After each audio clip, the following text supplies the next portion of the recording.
Hi everyone, welcome back. It's Thursday by the time this airs. It's actually Wednesday, and I'm trying to keep Thursday free, because you know why. I'm installing the power tailgate, which is pretty much going to be an all-day job, I'm pretty sure of that. I'm not an electrician, I'm not a great handyman, I'm just a YouTuber. Got music skills and a bunch of other things, but if I can do it, I promise you, you guys can do it too. So today, you must be so sick of seeing the front of my face every day. So I'm going to get out in the car, take a drive, and you can see the back of my head. For the whole of the episode, we're going to look at what improvements have been made to autopilot, navigate on autopilot, auto lane change, and all of those things that form part of the autopilot experience. I'm pretty familiar with how it has been in the past. I haven't taken a drive yet, tested out any improvements there might be. And in British Columbia, as you're going to see when I hit the road, everyone's out. I'm going to look at the experience of using autopilot sensibly, intelligently, and safely on both the freeway and on a local 2-lane arterial road called Lynn Valley Road that runs through our district. How does the car handle the situations it encounters? Because on paper, the only place to use autopilot is on a freeway, a multi-lane freeway. But we all know that it can actually drive, and pretty safely, on roads that are far less than freeways. Excepting, we do have to be in control. We have to have hands ready, eyes ready, reactions ready, in case the car does something stupid, as it's going to do. Let's get in the car, let's go out for the ride, get used to the back of my head.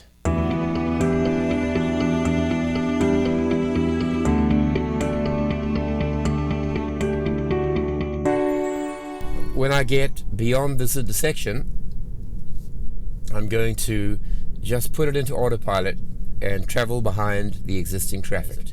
I'm going to double press, and you can see here that I'm in traffic aware cruise control, auto steer, and the car's come to a very, very civilized full stop.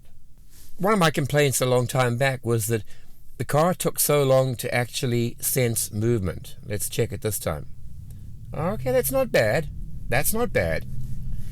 And I'm going to rest a hand on the steering wheel because A, it's a good example, and B, it does stop it from nagging. So you notice that if the traffic is ahead of me, there's no problem. It slows down. It comes to what I would call a very civilized stop on the road. So once again, the lights change.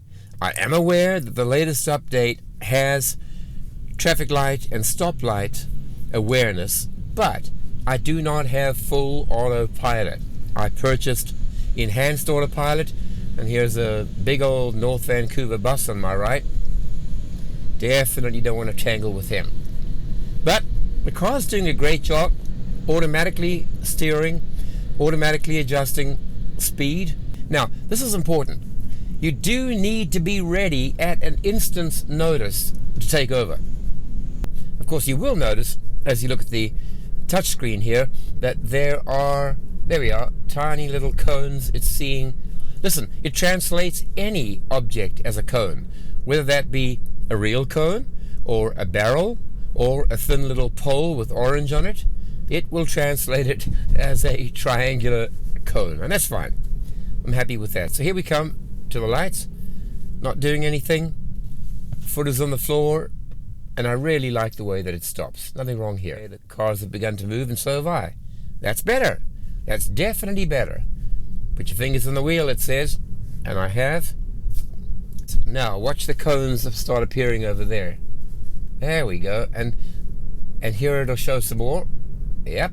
Now we're traveling along a road that is wide, but has parked cars all the way down. In the early days, Model 3, oops, and there he is. He's braking hard. Autopilot just braked there, because that truck was rather large, stood out quite a bit. And this is slowing down too much. See, now here's the thing. A human would never slow down that much. A human being would gradually release it with the anticipation that the cars ahead will melt away in short order. not autopilot. So there it is, it picked that up. That's good. I'm just going to turn up at the end here, so I'm going to go out of autopilot, push up, indicate. Yep. So getting back onto Lynn Valley, we're just traveling back. Once again, I'm going to engage. I have to wait for the gray icon to appear, and then I'm in. Now, with no cars on the side, Red Dragon tends to take the middle path. But there's a car right there, so let's see what happens. Okay, that's good. It kept to the left, to the center of the lane. It allowed for enough space for the car. Now I approach the lights. It's not going to stop, so I'm going to cut out of autopilot, cut out of auto steer, and I'm just going to take control. You really do have to be ready to do that. If you're on a local road and you're using autopilot, be ready to kick out of auto steer and go back to manual controls. Right now I'm running on version 2020.12.5. There's the car ahead and the lights are red, but it's working on the car itself, and that's a very oops. That was not a very smooth stop. That was a pretty jerky, sudden deceleration, and I don't know why it did that. It could see the car for a long way, and it did brake, but my poor camera and tripod shifted forward. Here's the thing. A human being would look at the cars ahead, look at the red light, and would slow down very, very gradually and way in advance. A machine just does what's needed. Now, I know the machine can be tuned. I know that autopilot can be trained, and I'm hoping that that's what happens, because at the moment, this is much jerkier, and you certainly know there's not a human in charge. It's got to be a machine. That's the difference in the feeling as we drive. I'm going to take back control as we reach the bridge, because it's a bit of a, there we go, a bit of a tricky area, because we suddenly have to go off left to get into the off lane. There we are.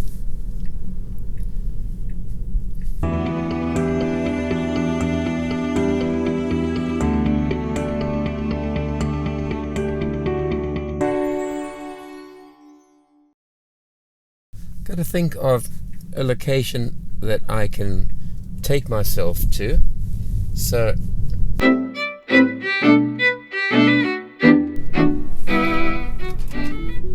we are on navigate on autopilot, and the truck ahead's going slowly, so I think it's going to advocate for, oh, look at that car coming up on the left very fast.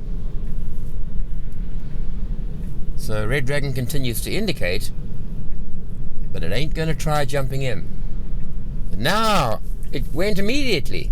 It saw that there were no cars behind. It went immediately. That's good. I like that. Cautious behavior, but when it saw its chance, it took it, just like that. Now look at this. Changing out of the passing lane. That's good. It would often stay there for a long, long time. Got to slow down. This is construction.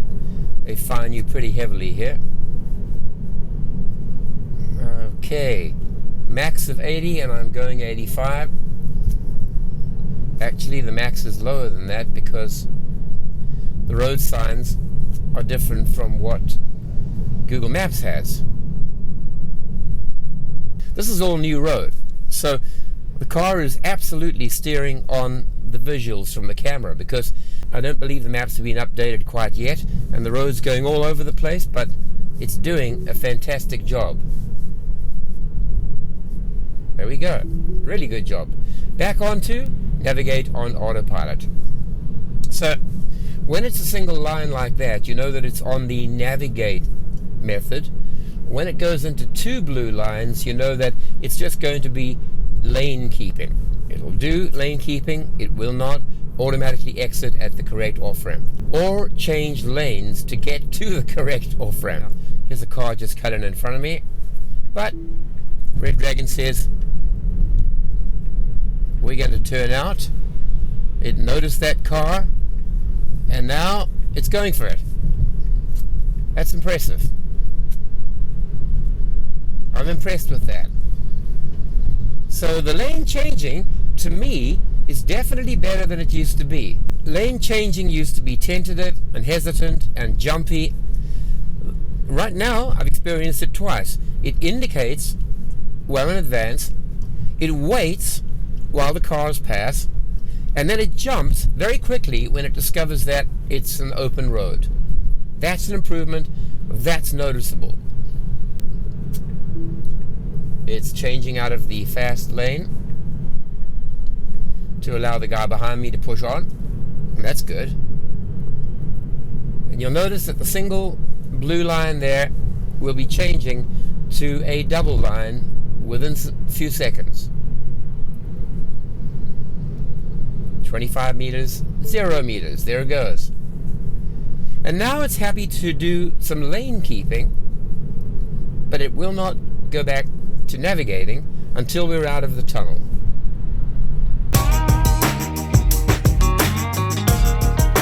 Out of the bridge, and look at that. Instantly, it went back on to navigate on autopilot, and we have a turn-off coming 3.3 kilometers from here. It's the Willingdon off-ramp. So what we'll do is we're going to film until we reach that. We're going to let the car take the off-ramp, and then I'll turn off the camera. Now we're coming into a very busy area here. You can see cars coming in from both sides, and we're in a lane that's running a little slower, but the turnoff is not that far ahead. It's now 2K. So I don't think Red Dragon is going to take a chance and jump into a faster lane. Even though this is not the fastest lane, it notices that the turnoff is pretty imminent, and it's going to do it. Oh no, it's going right. Excellent. But there's a car, and the car is gone. Is it going to change? Yeah, it does. There we go. It's getting me into the correct lane for exiting on Willingdon. That's very well done. I know I sound like a fanboy here, but you know, when the car drives well, it's overwhelmingly impressive. It just is. So we're in the correct lane to exit. Cars ahead are going to slow down, but Red Dragon has taken care of that, and you can see our speed dropping right there beautifully and smoothly. And we're in the correct lane.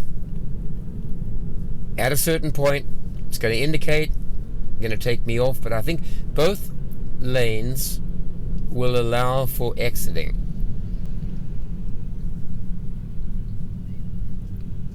Yeah, this is typical Vancouver afternoon traffic.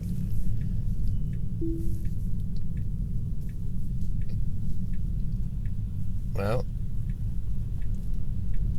no, it's going to go. There we go. You know what it saw? Here's what it saw. The truck behind me indicated left to get into the lane I was in. When it saw that, it immediately began moving, because with the truck behind me, it had not shown any desire to move into the right lane. Then the truck behind changed its indicator, and I can only put it down to that. I might be wrong, but is it coincidence? Truck behind me indicates to go left into my lane, and Red Dragon nips in front. That's impressive. And here we are, exiting on Willingdon. And slowing down. Look at this. Down to 51. Well, you can see where we're meant to be going. Now it's turned navigate on autopilot off. It's still going to keep me in the lane, and I'm going to have to do the rest. So let's have a look here. Yeah, I'm going to cut out, turn right, and then I can find my way back onto the freeway. So this is crazy. Let me pay attention. In any case, let me just summarize what I feel this trip has showed us. First of all, I am in admiration of the smooth way that navigate on autopilot is now moving me from lane to lane, changing lanes very confidently, waiting till cars go by if they're coming up at speed. It detects that speed, it does wait, turning off when the car passes, turning briskly and not wasting time, getting into the correct lane, moving out of the passing lane when it can, and not sitting around there for ages while I wish it would move back into the right lane. It does that pretty smoothly. I'm just going to stop here for a second. Smooth lane changes. Bold and fearless lane changes. I noticed that when it was on the freeway, it would slow down or speed up very smoothly. In fact, I've really got no complaints about the behavior of autopilot or navigate on autopilot on the freeway. I'm absolutely confident that it's now as good as it needs to be. I am not that confident on local roads, but then again, let's be fair. Autopilot is not meant to be practiced on local roads with stop signs and traffic lights. They've told us that. I don't yet have the update that allows for recognition of lights. I know, because I've watched a few videos, that it's not actually behaving itself all that well. It will in time. There's going to be some herd learning that'll take place. But as far as the freeway is concerned, as far as exits, as far as getting off smoothly, I'm very impressed. And I can feel the difference from 2020.12.5 that we're on and the one that I had previous to that. I can feel a noticeable improvement. Traffic aware cruise control is maintaining a good speed behind the car in front of me. And now Red Dragon says, tired of this, let's go. And it changes lanes. Coming up ahead is the mountain highway turnoff. Now, it's a new turnoff. The road has changed here within the last month. I'm pretty sure it's not in Google Maps already. So to turn off, it's going to have to kind of guess that the exit lane is to the right, because this is all new. It's not programmed in the database. Let's see what happens. Here we are. Ahead is mountain highway. It's going to need to cross this line here and move into the exit. Will it do it? No, you see, it's indicating. I'm going to have to force it. No, it didn't. So that's interesting. Does that mean, in fact, that it's working off the Google Maps information and that it does not detect a glide off unless it's already been mapped into here? It's not just using visual camera identification of exit lanes, of... oh, bugger it.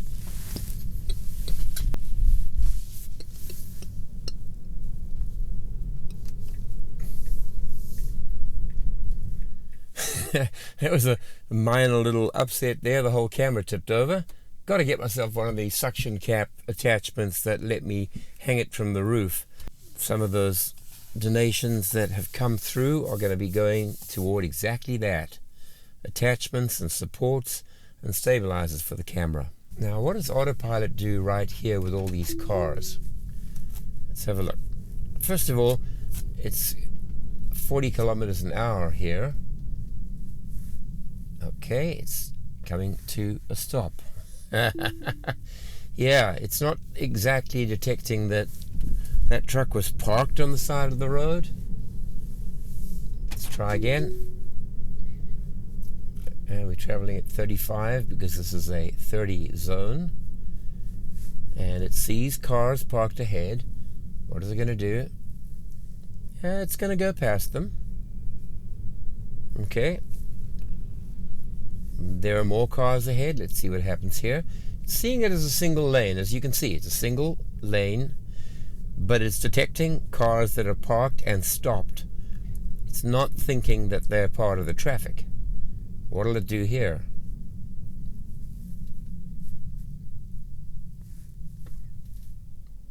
Isn't that interesting? Came to a complete stop. Now it's jerking and starting and jerking, and there it goes. It, in fact, considered that car to be part of the traffic, and that's crazy.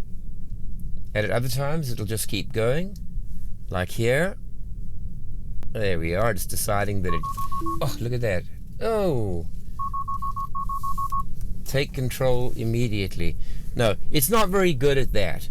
Now, if I activated autopilot here it would blow right through the lights. So I'm going to cancel it and stop like normal, and then I'll activate once it turns green.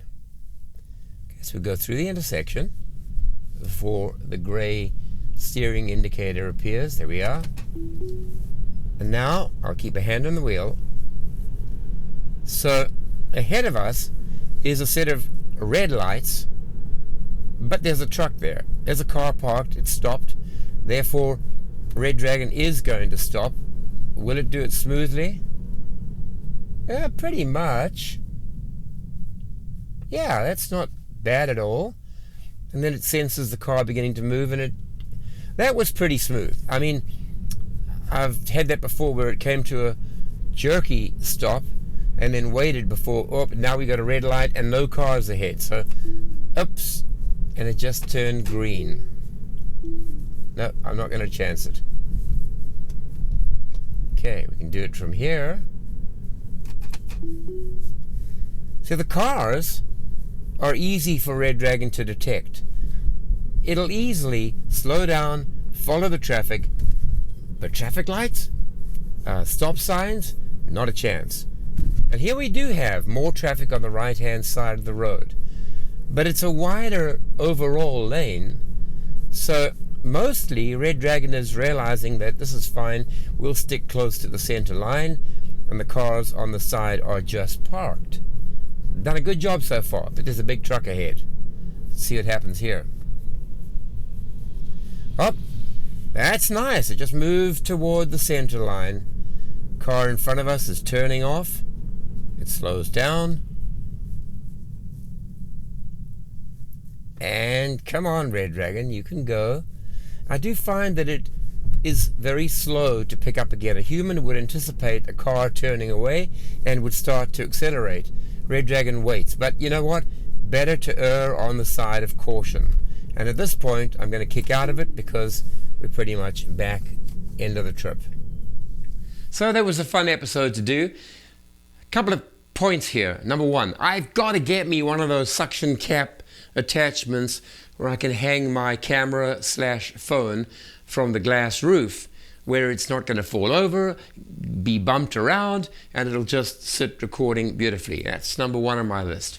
Number two, what I will do when the new Fujifilm camera comes is I'll have one camera facing the road, facing the screen, and the other camera facing me, and we'll be able to make a little bit more contact like that. Thank you guys for watching the channel and being such great followers. Thank you to the folks who last night donated through my PayPal mechanism, and one person in particular, guy whose first name is Charles, which is also my middle name. I sent an email and a thank you email. It bounced back. Apparently they don't know you there. So Charles, if you can direct tweet me, I'd like to get an email that I can send my thank you to. I'm grateful to all of you. Every single person who donated receives an email from me. So the next tip of the day is next Monday. The next episode is going to be the installation of the power gate and the lift, and hopefully that works out, fingers crossed, works out just beautifully. I'll see you again in that episode, and then we'll see you on Monday for the next tip of the day. Thanks again for watching.